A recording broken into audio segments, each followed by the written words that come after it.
welcome back to the podcast. My name is Dheandra Nicolette. If you are new here, welcome. And if you're an OG listener, welcome back. It is amazing to have you here. Okay, y'all, I'm going to pick up this microphone because I want to make sure the sound is really clear for this episode. Y'all know my setup right now. You know, it's going through a couple things, okay? AKA, it's not the best, but we're making it work for the time being, okay? So let me set the scene for you guys. I love to always set the scene, especially for those of you guys who aren't watching on YouTube. And if you're new to the podcast and you're listening on Apple or Spotify or even Google or some other streaming app, I actually now have the episodes on video on YouTube as well. So if you like to watch with like a little bit of visuals, if you want to put a face behind the name, if you want to see my facial expressions throughout this episode, go ahead and click the link in the show notes or just search Dheandra Nicolette on YouTube or search Manifest Daily Podcast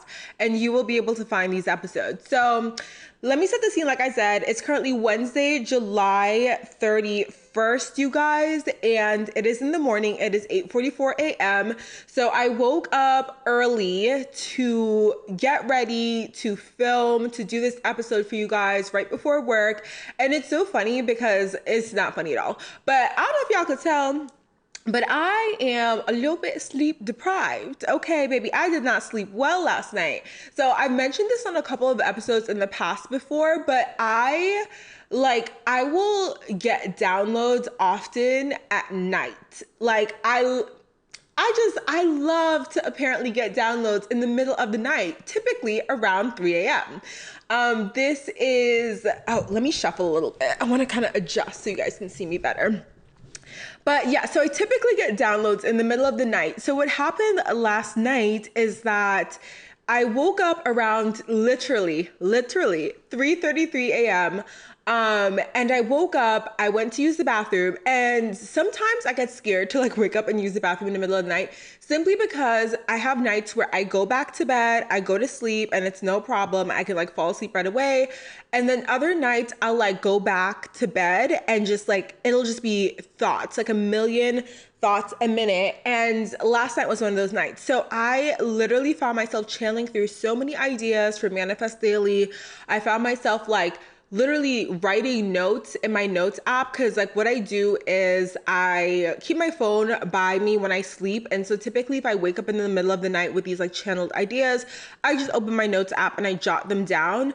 Oftentimes in the morning when I go to look at them again, it's like, baby, there's typos. Okay, there are so many typos, but it'll be really good ideas. So that's what happened to me last night. So essentially I was up until like, I think 5 or 5:30.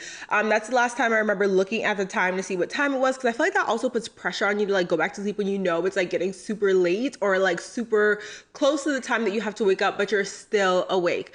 So yeah, but then I woke up at 7:30 and I was so excited to record this episode for you guys that I was like, listen, okay, let me come on here. Let me get up. Let me get myself to work essentially, and record this episode for you guys. So I'm really excited. But before we dive into talking about attracting and manifesting the job that you want, and also disclaimer, again, if you're watching, I'm looking down because my laptop is here with my notes. I'm sure you guys know by now, but we're talking about attracting the job and career you want today. But before we dive into that, I have some news for y'all. So I know if y'all follow me on Instagram, you saw me like a few weeks ago talking about the noise in my apartment and talking about my noise sensitivity, and that there was quite a bit more noise lately and it was actually putting me on edge. So for me, noise makes me really anxious, especially when it's like sudden noises. For example, if it's like white noise or something else where it's constant and consistent and you kind of, can expect, like your brain can expect the noise to continue, it does not put me on edge. I actually sleep with white noise or this like sound that sounds like beach waves. But when it's sudden noises, I get put on edge. And I'm sure many of you guys can also identify, because I feel like noise is something that triggers our fight or flight response as humans. Typically, if we hear a loud noise, it can signal danger. And so we're put on edge, right? But I have a new upstairs neighbor. And if you live in a new modern apartment building, like I do, like this building was literally, like I'm pretty sure they're still finishing parts of the building right now. Like that's how new it is. if you live in a new apartment building, you know that these days, baby, they don't build them with brick no more. Okay, they build them with, listen, I don't know if it's called sheetrock. Girl, they build them with something cheap, okay, because they build them quick. And so when you see an apartment or you see a ground, like literally land, and then next year you see an apartment, it is built quickly and it's built pretty cheaply. So it's beautiful.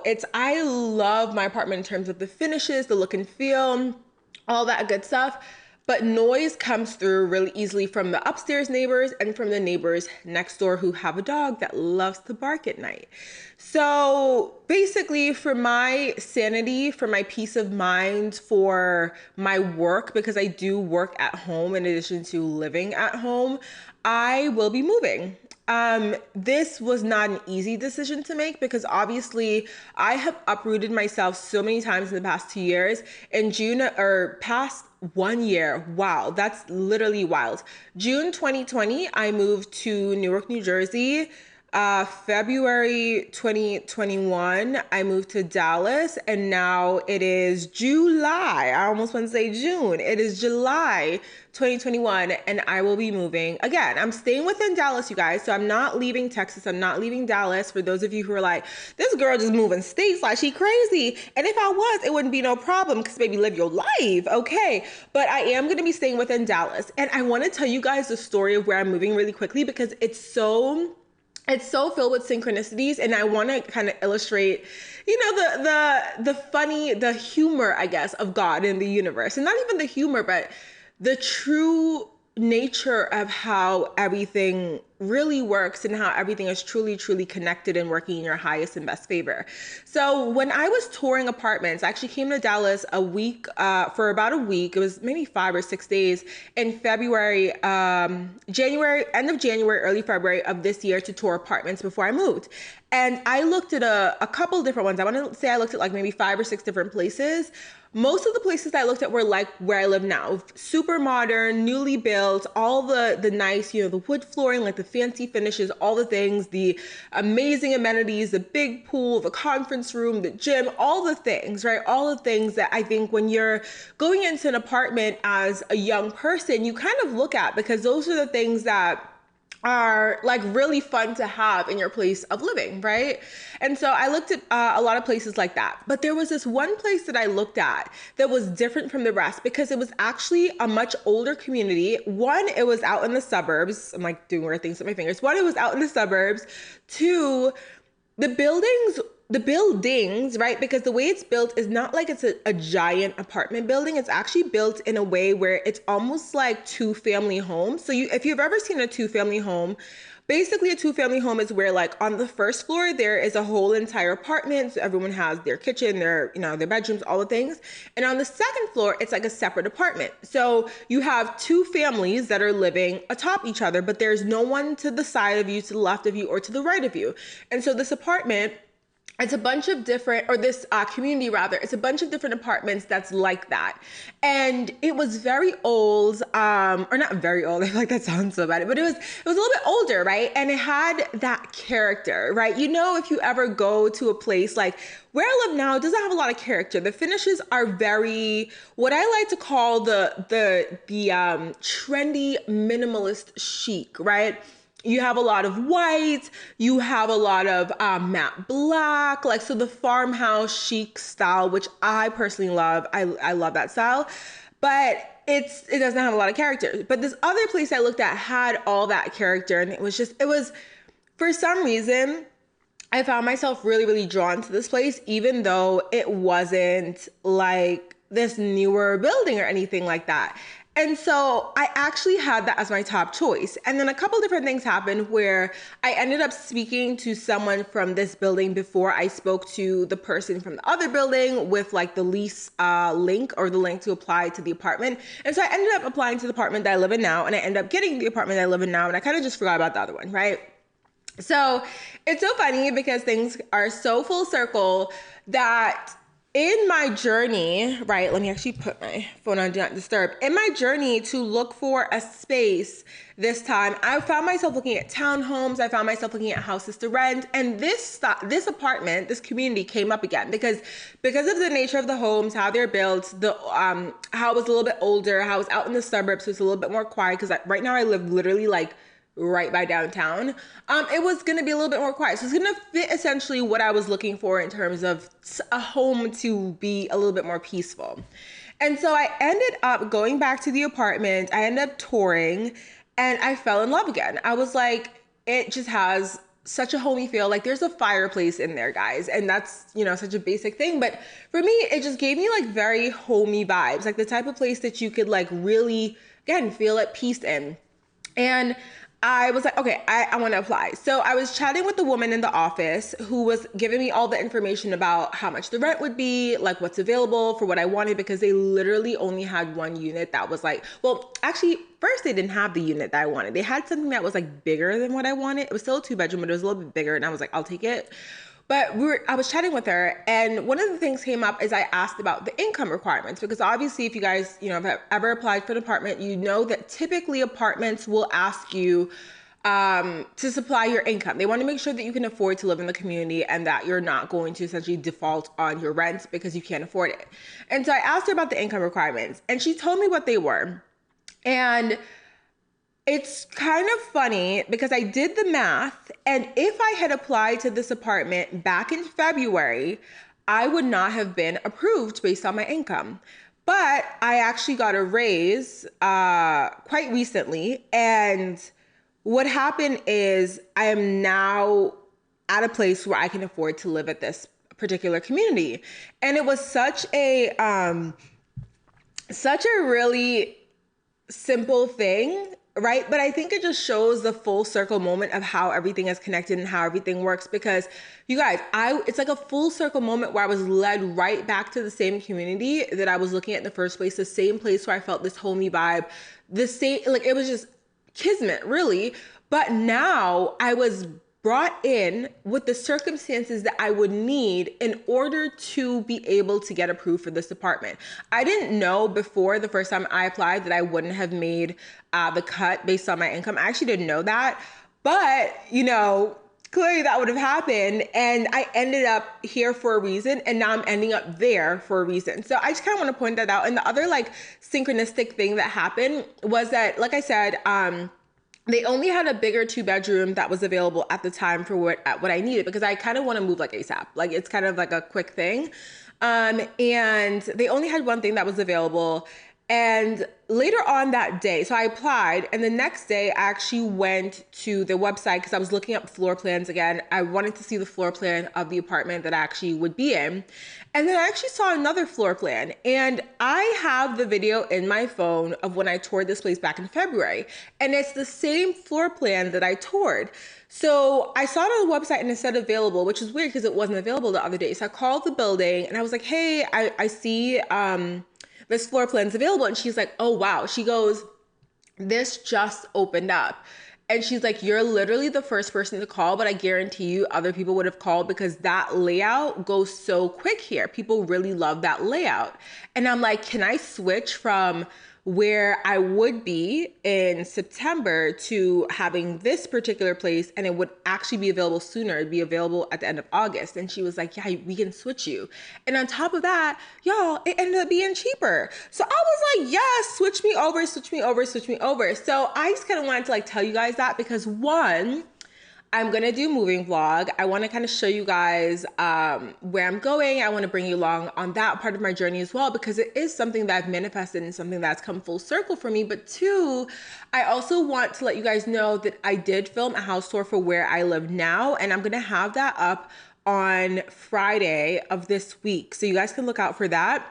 My apartment right now is not fully furnished at all. I still kind of paused in the furnishing and decorating process when I started to feel unsettled in this space. It made me not want to continue doing that process. So I'll show you guys what I have for now, but I'm just really excited to bring you guys along the process with me, and I think you're gonna find it super, super fun.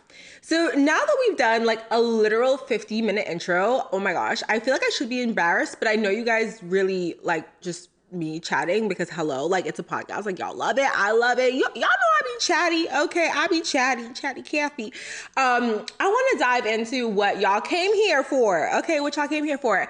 And that is attracting the job and career that you want. So I have this broken up into two sections in my notes. The first, we're going to talk about sort of 5 tips that I have for you guys in order to help you attract and manifest that career and job that you want. And then the second part is where I'm talking specifically about entrepreneurship. So if you are wanting to manifest entrepreneurship, I want you to also listen to the first part, but I want you to listen to that second part as well, because that's going to have some really specific stuff in there that's going to, again, be specific to you and your situation as it pertains to entrepreneurship. So let's go ahead and dive in. So the first thing I have here is it's very similar when we talked about love last week, but you want to get clear about what you want in the position, right? Now, here's what I mean by this. I don't mean like, well, kind of is like this. Okay, so what I mean by getting clear is I want you to think about what you value, right? Think about what you value in a position. I think oftentimes people go into looking for work, just kind of looking at the job description, looking at like, okay, what would I be doing? Like, what's the title of this position? Does it match, the title of what I'm looking for? Things like that, which I think is very important, right? That obviously is a part of the job hunting process, the career process, especially if you have this long-term vision of getting to a certain place in your career and you know that typically it takes certain steps to do that. You may want to start with a job that is aligned with that, endpoint that you see for yourself, right? But what I mean by this is thinking about what you inherently and deeply value and how you can find the position that's aligned with that. So I'll give you guys a really good example. The big one that I always say for myself is freedom. I am someone that really values freedom of my time, freedom to choose the way that I want to go about work, freedom to work basically kind of when I want. Like, I'm the kind of person where yes, I love a routine. So like typically I like to work like 9 to 5 for the most part. But for me, I like to have the freedom and flexibility to say like, okay, if I want to, start a little earlier and end a little earlier, as long as I get my work done, I can do that. So I love the freedom of being able to make those decisions, those executive decisions for how to allocate my time for my work, right? And so when I was looking for a position, I really wanted to make sure that the company and the work that I was doing aligned with that specific value. Otherwise, I would be in a situation where, I'm in a job where and I've been in those places before where it's like you need to, for example, like there are jobs where I have been in positions where I would go to work and I would be done with like whatever I had to do. Like say it was like a to-do list and a certain amount of tasks. Like I would be done for the day and I would feel pressured to stay, or I would be chastised if I left early because I'm someone where I work smarter, not harder. Okay. I be getting tired. I'm a projector. If y'all know human design. So I don't like to spend 8 hours a day doing work that can be done in less time if you just think about it in a different way. That's just how I feel.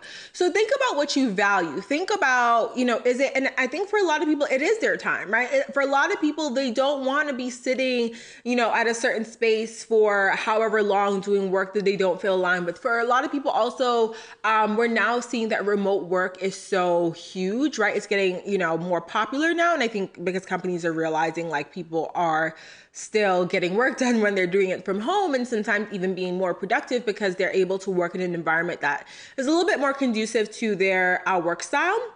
But I think for a lot of people, like travel is really big. And so they want something where it may be remote because it would allow them to work in different areas. It's the same thing for me. Y'all see my Instagram.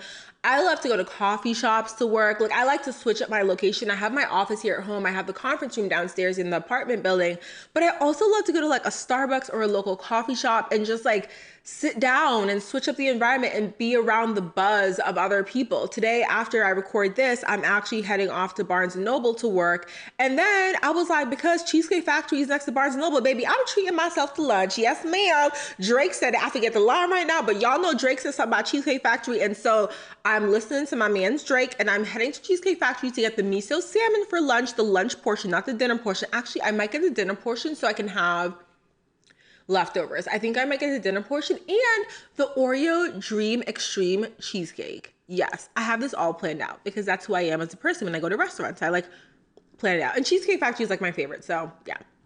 So the next thing I want you guys to do is to be open to things that aren't in your field of expertise. And remember that everyone was once a beginner. So this is something where I feel like I have seen a lot of people want to get into certain careers or want to start doing certain things, but they're like, oh, like, I'm not, I don't have any experience. Like I didn't go to school for that. Like for example, even in the entrepreneurship, like, if you feel like you want to start a business in a certain field and you're like, oh man, like, how am I supposed to do this? Because no one's going to trust me. No one's going to buy from me. No one's going to want to, learn from me or whatever, because I'm not an expert in this field. Let me tell you something right now.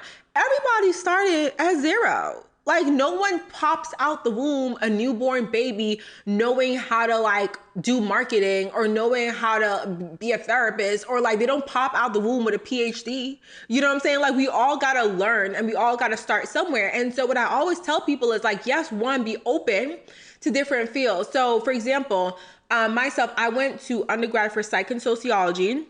I actually was like on this path where I wanted to become a therapist, and I still kind of sometimes think about going back to get my doctorate. Like y'all, you might see it one day. You might see it one day. And then I went to grad school for marketing and advertising. And when I came out of school, right, I was looking for marketing and advertising jobs specifically because I really did enjoy the work, and I still do enjoy the work. Right now, I work in marketing, I work in social media specifically, but I really enjoy my work, and I really enjoy working in marketing. But if I were to ever be like, I think I want to explore maybe like computer science. Like my best friend does computer science. Or maybe I'm like, oh, I want to explore design. Because at one point I did want to explore design. Let me tell you, everything that you want to do, right? If you went to school for whatever and you want to try something else, you can always either go back to school, right? That's one option, but we know school sometimes, adds up, or you can always like take courses, online courses. You can always self-study and self-learn. There's so many ways to learn that I don't want you guys to close yourself off to certain opportunities or certain careers or certain paths because you simply think that it's not available to you because you don't know enough. If you have an interest in something, if you have a curiosity in something, I always say explore that. And I think there are so many ways that you can go about exploring that. For example, I mentioned the courses, right? A lot of colleges will do like, you can come and take a course like on campus or online. There are so many online courses on websites like Skillshare. If you've never heard of Skillshare, I highly recommend you check it out. They have courses on literally everything. So for example, there was one time where I was like trying to get into drawing on the iPad, and I took a Procreate class on Skillshare. Now, y'all don't see me out here making iPad designs, but now it's a skill that I kind of have. Or I remember when I was growing up, so my mom actually like sewed. She used to kind of do like seamstress work back in the day. And so I grew up watching my mom sew. Like she would always hem my clothes. She would always make her own curtains, all that kind of stuff. And so that was something that I wanted to learn. And so I worked alongside her to learn. And then I taught myself stuff too. So I literally would like get on her sewing machine and just like sew things. Like I remember being a kid and like cutting up old t-shirts, cutting up old pants, and like just sewing them and making them into different things. And now that's a skill that I have. Now I may not be going on to start my own clothing line, but that is a skill that I have. If I ever want to make my own curtains or make a dress, I know how to do so. And what I'm saying is I didn't let the fact that, I wasn't an expert in those things stop me, because how are you ever going to become an expert in something? How are you ever going to get to dive into a field if you never even take the chance to start? And everyone has to start somewhere, right? That's the whole point of this. Everyone has to start somewhere. So you start from ground zero, right? And you get to the point where you actually build up. And if you find that you're really excited about something, if you find that you're really interested in something, you start from ground zero and you keep on working, and soon you'll be an expert, right? So the next thing I think that is super helpful is if you script out your ideal workday and what you want to spend your time doing and what basically your day looks like. So I remember when I did this for not my current position, but I did this for like my last position. I actually ended up getting the job. ended up realizing it wasn't what I wanted once I got in, but that's okay. You know, we live and we learn. We live and we learn.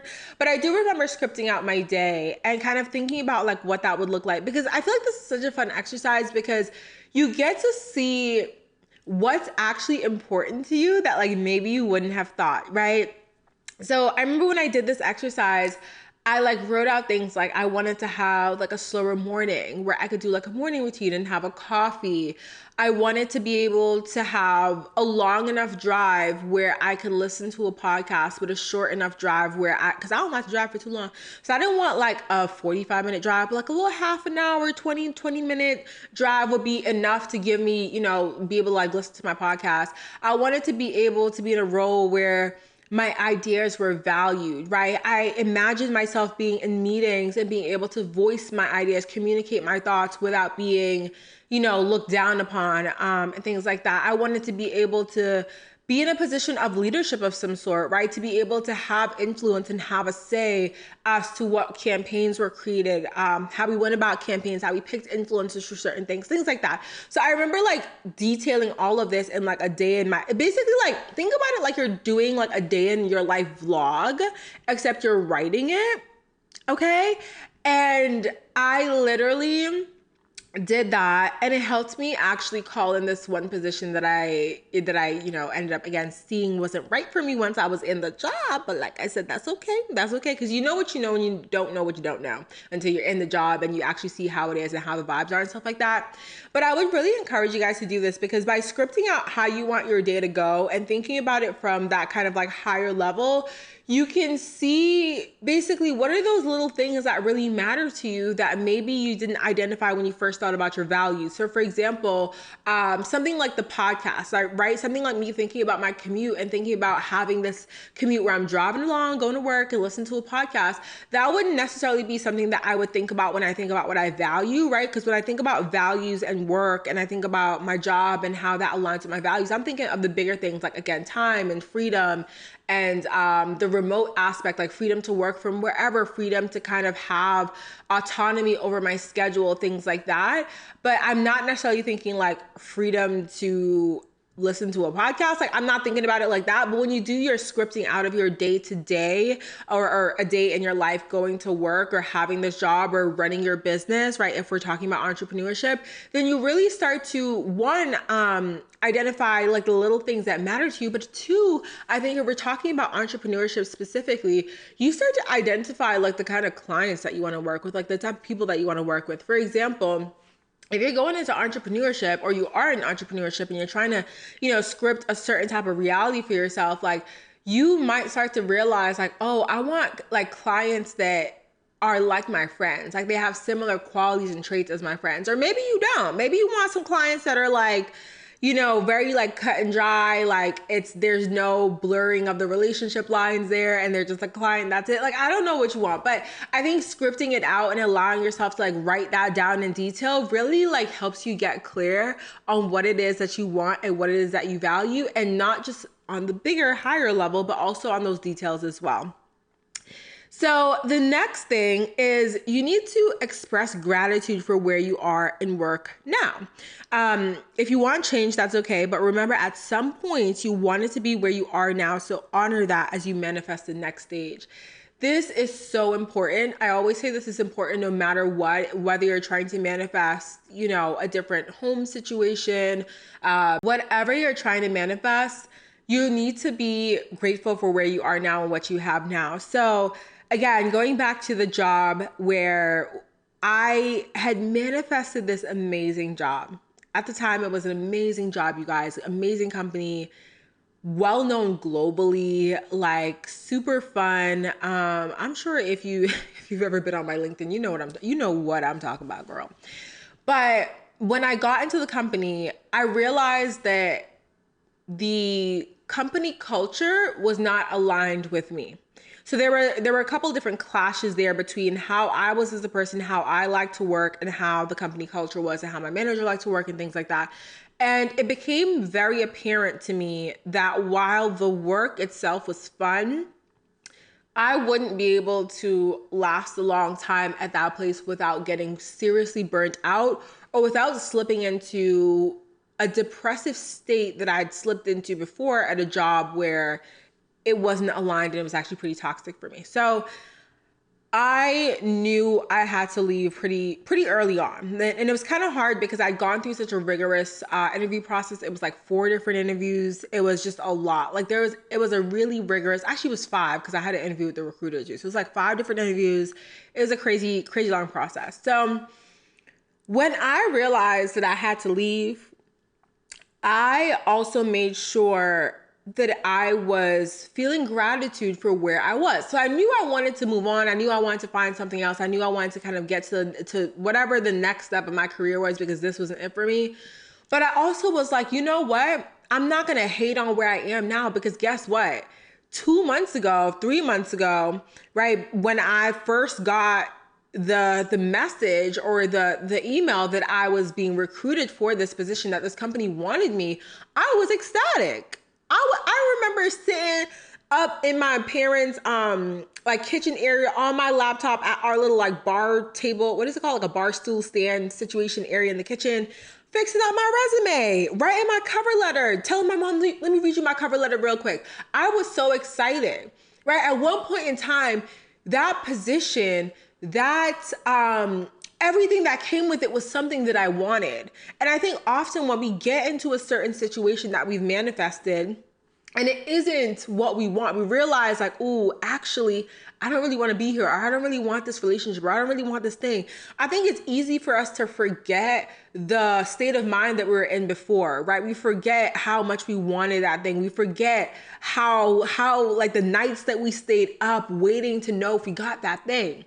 And so as you are getting ready to move into that next stage of your career, whatever that looks like for you, do not neglect to express gratitude for where you are now. That doesn't mean that you have to say you are content with where you are now. That doesn't mean that you have to say you are complacent, that you're going to stay there. No, you can be absolutely ready to move on, absolutely calling in the next thing, while at the same time expressing gratitude for the fact that you were able to manifest that situation. Because what that means is that you're going to be able to manifest the next thing. And hopefully the next thing is more aligned with you. So the last thing I want to say is, so this one goes into worth. And I want to also say that I plan to do an episode, I think it's going to be in September, October, that is about career, where I'm going kind of more in depth about my specific career journey and some things that I've learned, especially around worth and advocating for yourself in the career space, especially as a woman, and even more, especially as a Black woman. But for this episode, I will just say that wherever you are in your career, right? Again, whether you're applying for a job, or whether you are working for yourself or trying to work for yourself, honor your worth with money. You have to remember that any job that you're doing, whether you're doing it through a company or through your own company, it is an energetic exchange, right? So don't allow yourself to be underpaid, because what this does is this creates resentment, and it creates resentment with your work. It creates resentment with your employer. It creates resentment with yourself sometimes for accepting a client or accepting a job that you feel is not valuing your worth.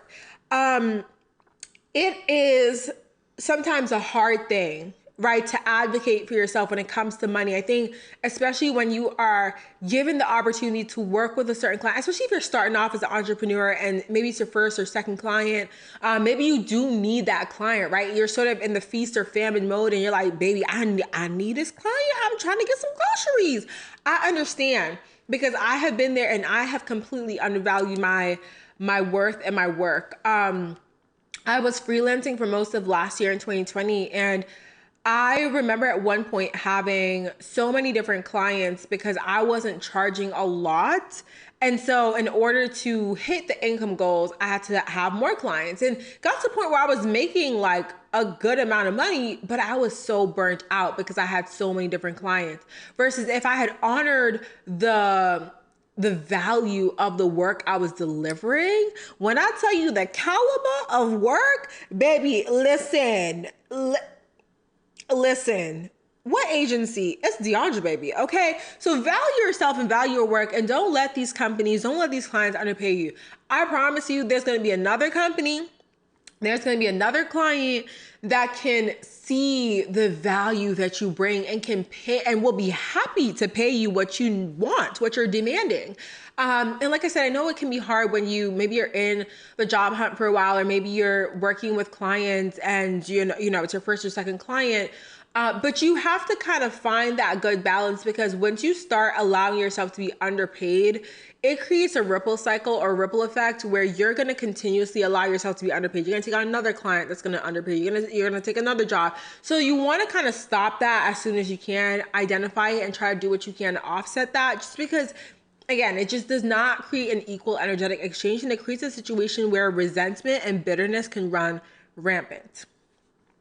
So now I want to dive into the entrepreneurship piece. So if you are someone that is wanting to either manifest entrepreneurship, or I guess maybe you're at the beginning of manifesting entrepreneurship, this part is for you. This whole section is for you.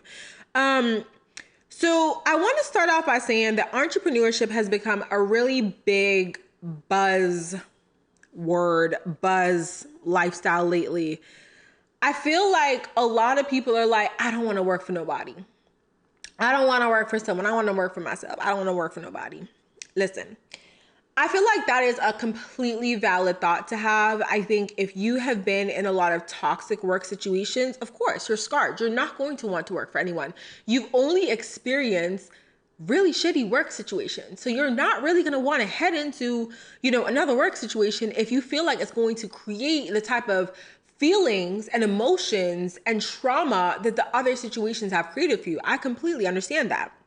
But what I will say is that if everybody, because I was thinking about this, I was like, if everybody's working for themselves, right? I feel like who is out there supporting the others? So let me break this down for you. So for example, if you are you can work for yourself, but you have to think about it this way. You're going to always kind of be working for someone else, if that makes sense. So okay, if you're like a business owner, and I'm trying to think say you're a business coach, right? Say you're a business coach and you are coaching your clients. Your clients are paying you, right? You're not their employee, but you're working for your clients, if you think about it, because you need your clients to get results so that the money that they paid you actually has given them the energetic exchange that they wanted, that y'all basically specified in whatever agreement that y'all had. If you are a virtual assistant, you own a virtual assistant business, and you are outsourcing your services to a business coach, you are not an employee. It's not legally, you're not W-2, right? You're not a legal employee. They're not giving you benefits, all that stuff. But you are working to make sure that your client is getting the best service from you. So what I'm trying to say is that at the end of the day, everyone's like, I don't want to work for someone. But you have to remember that even when you're an entrepreneur, you're always kind of working for someone. And that doesn't mean to say it's a bad thing. It's just that I think that the work that we do has to be aligned. It has to be aligned work. And that's when people say if you love what you do, you don't feel like you work a day in your life. That's what I think we're all aspiring for. It's not necessarily that I don't think it's that people are really mad to work for an employer, because let me tell you something right now. There are people out there working for amazing companies, getting paid good money, getting flued out, getting to eat this amazing food, getting company cars, and they are living their best life. And they are, maybe if they were in a situation where it was a really awful job back to back to back, they would be like, I can't do this. I can't do this. I got to get out the 9 to 5. But if they're living a good job and they have good work-life balance and getting paid well, I'm sure those people are not complaining. Girl, those people are not complaining. So I don't necessarily think it's the whole you need to work for yourself situation. I just feel like there has been we've created this view of what entrepreneurship looks like on social media. And I think everyone wants to live a lifestyle like that. But I want people to understand that you often don't see the behind the scenes, the true behind the scenes. And on top of that, that lifestyle doesn't always have to be achieved with entrepreneurship. It can be achieved through other means as well. So working for a company, right, that you like is not a cop-out. You're not a cop-out or a sellout if you work for a company that you like. I think if you're compensated well and you love your work, you are doing what is best for you. And this goes back to the whole energetic exchange thing. I think when there is an equal energetic exchange between a company and an individual, right? Or whether you're an entrepreneur and you are exchanging your services to a client, or whether you are technically an employee by legal standards and you're exchanging your services to a company, because at the same day, it's still the same type of exchange. In my work, I'm an employee, but baby, I'm exchanging my services. I like to think of it like my employer is my big client. That's how I look at it. Because when I was working with clients last year, it's like, you know how like if you do client work, you might have some clients who have like a bigger project with you. And so it takes more time, it takes more effort, it takes more energy, but you get paid more. And you might have smaller clients where like, it's like you're doing smaller work with them, but you get paid less. As long as the energetic exchange is equal, I feel like people tend to feel aligned with their work, especially if you love the work that you do. So it's about finding work that you love to do, clients that you love to work with, who are able to pay you and compensate you fairly what you deserve. And I think that creates a beautiful energetic exchange. I'll also like to say that people forget that when you work for yourself, you sometimes can work 24/7. And I think this part gets glossed over in the like whatever lifestyle stuff that we see on Instagram and social media, because people are they're so caught up in like the work from a beach or like work whatever hours you want. Honestly, you guys, like there are jobs out there where you can do that, right? It doesn't necessarily have to be entrepreneurship. And this isn't me like coming for entrepreneurship, because I consider myself an entrepreneur, right? I consider myself an entrepreneur. I do work a 9 to 5. A 9 to 5. It's not really a 9 to 5, girl. It's 9:25 and I'm recording this podcast. You see what I'm saying? So I do work a 9 to 5, but I also have my businesses. I also have, I'm actually going to be establishing a second LLC this year. Like I have other things that I do, you know what I mean? And I feel like people sometimes forget that it can be a 24/7 job. If you're someone where you really value work-life balance, you value being able to go into work, do your work, 5, 6 o'clock, whatever comes around, you leave, and that's it. You don't have to check your emails. You don't have to worry about that until the next day, Saturday, Sunday, ain't nobody bothering you.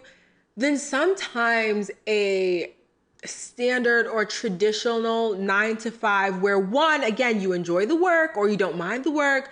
Two, it's you're compensated fairly, can be best off for you. Because what I often tell people is with entrepreneurship, you can take on a lot more work. I remember when I was doing client work, and again, this is at the time where I was undervaluing my work. And so I had multiple clients. It was really hard because instead of feeling like I had one boss, I felt like I had literally several bosses. Because you have to remember with my clients, like you're setting up calls to kind of go over their metrics. You have to keep an eye on, I was doing like social media and marketing services. I had to keep an eye on their email, keep an eye on their social. Like I'm checking all these accounts every day. Y'all, it was a lot. And I know you can outsource that work as well, but at the time, because I was charging so low with the rates, I wasn't able to, at one point I did outsource some of the work, but then I was just like, okay, this is like cutting way too into the profit. But I feel like you got to remember that like when you're doing some entrepreneurship work, it is like you have more bosses. There's more responsibility. I'll just put it like that. There's more responsibility. So I always like to ask people, if you're heading into entrepreneurship, be honest with yourself. Ask yourself a couple questions. Ask yourself, why do you want to be an entrepreneur? Why do you want to work for yourself? Because like I said, everybody's really working for somebody. Why do you want to work for yourself? If your answer is, because I was chatting with a friend about this and I literally walked her through this as well. We were talking about how she wanted to go into working for herself. And girl, if you're watching, you know who you are. She wanted to go into working for herself. And I was telling her the same thing I told y'all. I'm like, it is a wonderful thing. But after a year doing it, I burnt out and I found the job that I have now, and I do the same kind of work, except I have one big client. You feel me? Who pays me like one big amount.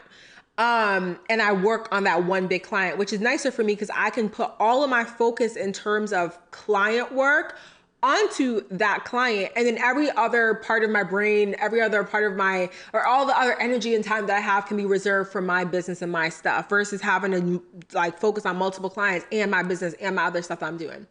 So I was telling her that. And then I also asked her, I was like, what do you look at? Like, what are your values? Like, what are you really looking for in a position? Like, why do you want to work for yourself? And it kept coming back to two things for her. She really wanted the freedom to work wherever she wanted. She wanted to work from home. She didn't like going into an office. She wanted to have the flexibility and the freedom to work from home. And the other thing is she wanted to have the flexibility and freedom where her time. She saw that I was, during the day sometimes if I got to run out to lunch, like today I'm running out to work at Barnes & Noble. I'm having lunch at Cheesecake Factory. Like sometimes I run out to Target in the middle of the day if I need something quickly, like whatever it is. I have that freedom and flexibility, right? Because I get my work done. Period. End of day. Period. Poo.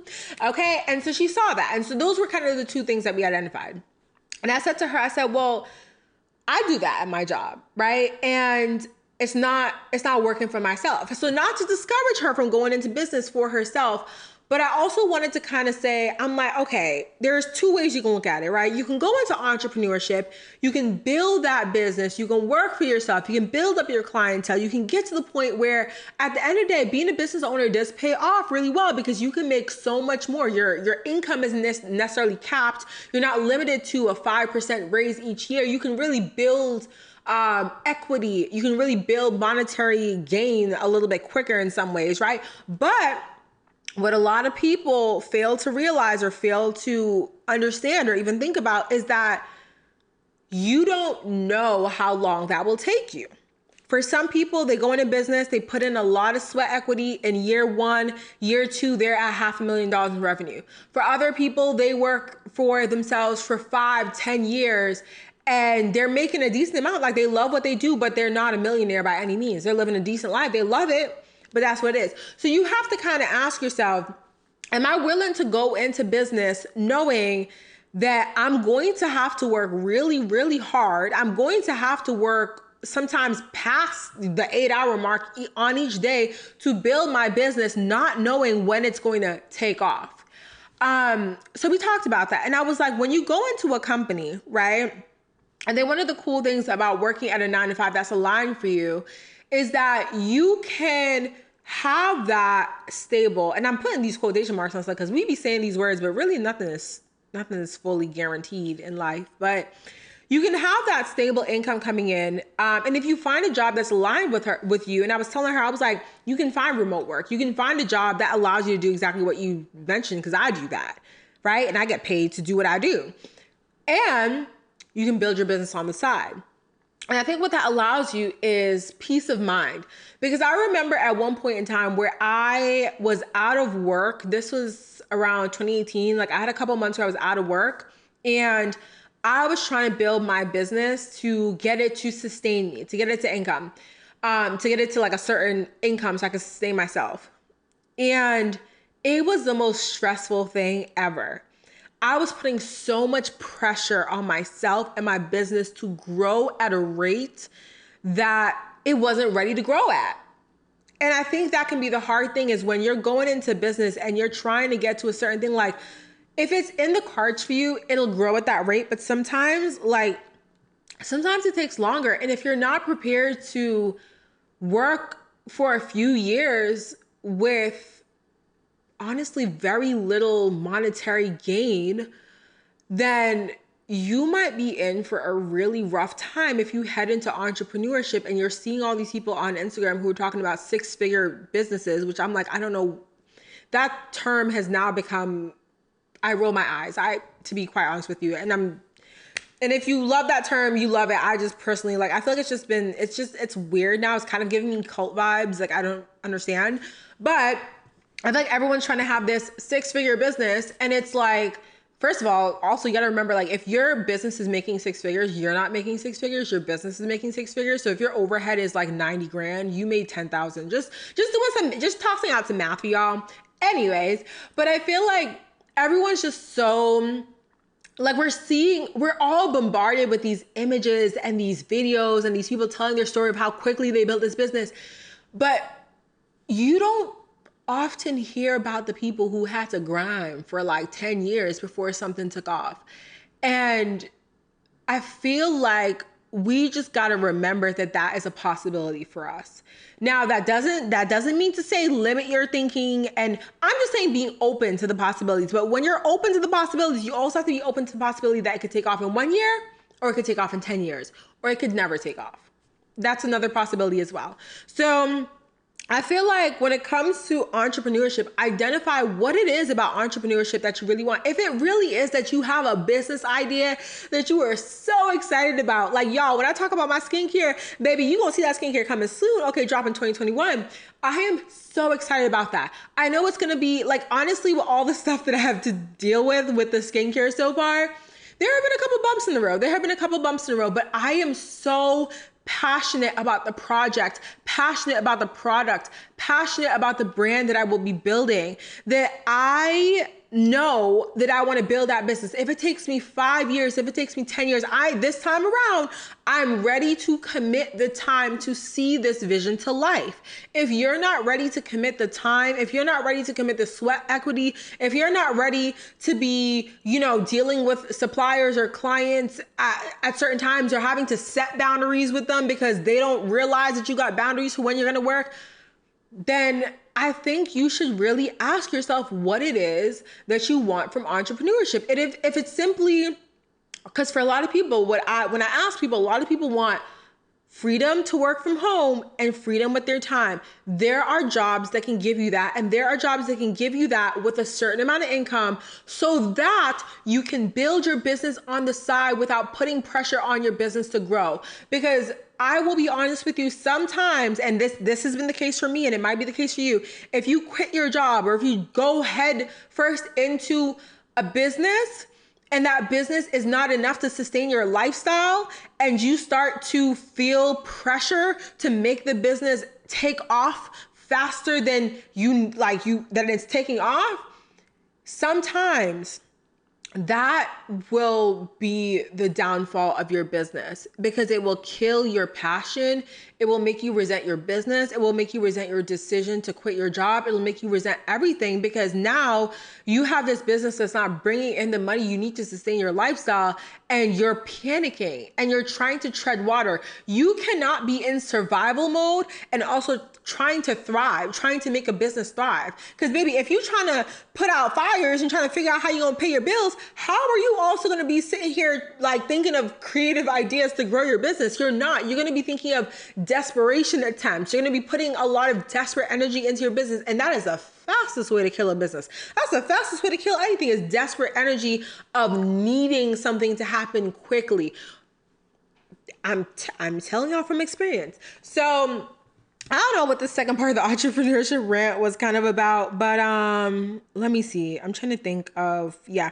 So I covered everything that I have on my notes here. I just really wanted to express that because, like I said, I feel like it's kind of like a trendy thing now to be an entrepreneur. And I want to say that it is a beautiful thing that a lot of people are realizing the power of creating your own business, crafting your own thing, of allowing yourself, to express yourself creatively.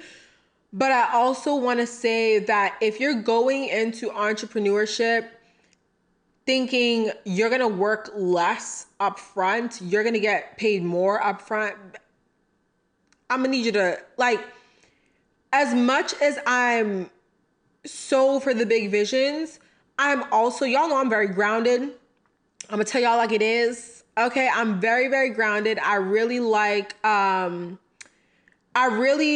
looking at things from the earthly perspective of where we are right now. And y'all just got to know that putting in work is a reality for a business. And like I said, if you love what you do, typically it's not hard for you to put in work because you really enjoy what you do. And so it becomes something where it's like you work really hard, but like it's so fun. Like with my skincare, like I work pretty hard on it. Manifest Daily, I work hard on this content. Like writing the notes, like doing the research, setting up the camera. Like it's like all fun stuff. And I feel like if you didn't like this stuff, you'd be so annoyed. Editing, like all this stuff, I really like it. But just ask yourself, like, why? What is it that you're looking for? Same thing when I was talking about earlier. Go back to those values. Go back to the day in your life. Identify what it is that you're looking for and ask yourself, do I really want to be a business owner, or do I really just want a flexible job that pays me well? Because all I've experienced before is toxic environments that I'm underpaid and overworked. Ask yourself. And if you really do want to be an entrepreneur, you really do want to be a business owner, you really have a vision, I'm excited for you. I'm excited for you because I think we need more of that. We need more people going after their visions and going after, like what they want to create and bringing that to the world. Fresh ideas are needed out here. So I'm excited for you. If you do have an idea, you do have a vision, you do have something that you want to pursue. And one other thing I want to end with is that if you are an entrepreneur and you have found yourself in this place where maybe it's like tough right now, maybe you are not finding as many clients, maybe the cash flow is slowing down a little bit, whatever the case is for you, and you are feeling a little bit stuck, feeling a little bit of a desperate energy, I want to also let you guys know that if you have a business, but you also have to take up part-time work to help you pay your bills, or to help you have peace of mind with cash flow, or to help you actually put money into your business because you are bootstrapping, because I'm bootstrapping my entire skincare business. So without my 9-to-5 work, I wouldn't have the money to actually buy the things I need to get this business up and running. And it's a lot of things, baby. It's a lot of things. If you have to take on another role in order to allow yourself to go through this season with a little bit more ease in your business, you are still an entrepreneur. I don't know who on social media started this rumor that if you're not 100% working for yourself, which, like I said, everybody working for somebody. If you're not 100% working for yourself, you're not an entrepreneur. Get that. Oh, God, Lord, I'm over it. Okay. I am over it. That is simply so wrong. If anything, you're even more of a beast to be working at a company and also working on your business. You know how much energy, time, strength, balance that takes. That is, I commend you if that is what you're doing. I commend you if you're raising a household and starting a business. I commend you if you're going to school and starting a business. If you're going to school and going to work. If you're going to school and raising kids and going to work. All these combinations, I commend you. It takes so much strength and persistence to see your vision through and to be balancing multiple different things. So do not let anyone convince you that you are less of an entrepreneur because you also work at a 9-to-5, because everybody is working for somebody. At the end of the day, as an employee, baby, you are exchanging your services and your time for money. Same thing you do as a business owner. So you are an entrepreneur through and through. So I just wanted to end with that. But anyways, you guys, this has been a long episode as usual. I am going to go ahead because I am like really thirsty now. So I'm going to have some water. I'm pretty sure I'm gonna go ahead and head to Barnes and Noble now. So I'm like looking over at the clock to see what time it is, but I'm gonna head over to Barnes and Noble now and get some work done. And I need to bring a sweater because it's like always freezing in Starbucks and Barnes and Noble. I'm like, baby, the books don't need to be kept at like a negative 10 degrees. Like the books will be okay, honey. The books will be okay. But anywho, I want to thank you guys so much for tuning into this episode, for listening, for being here. I appreciate you so very much. Like I said, keep an eye out for the house tour, which will be coming on Friday. And go ahead and leave me some comments below. Let me know how you enjoyed this episode. Let me know if you kind of are excited for the other career episode. I kind of want to make it a little bit more grounded, talk about advocation. Advocation, is that word? Advocating for yourself in your workplace. And that is it, my loves. Thank you again so much for being here. The giveaway winner for the Airpods was announced on Instagram yesterday. So if you missed that, it was on Instagram. And if you won, then I tagged you and you know who you are. Okay. I will be doing more giveaways though. So if you didn't win this time, do not worry. There will be more giveaways coming.